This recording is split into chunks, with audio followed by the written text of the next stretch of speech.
Gente, boa tarde. Estou aqui no posto no posto de Água Preta, posto Noé. Aqui, pessoal, estou abastecendo.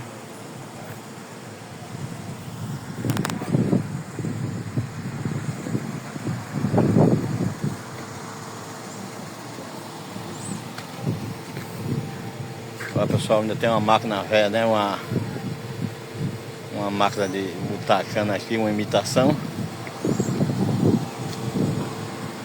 Essa é a minha família. Essa é a turma da pesada, pessoal, aqui, da família. Olha.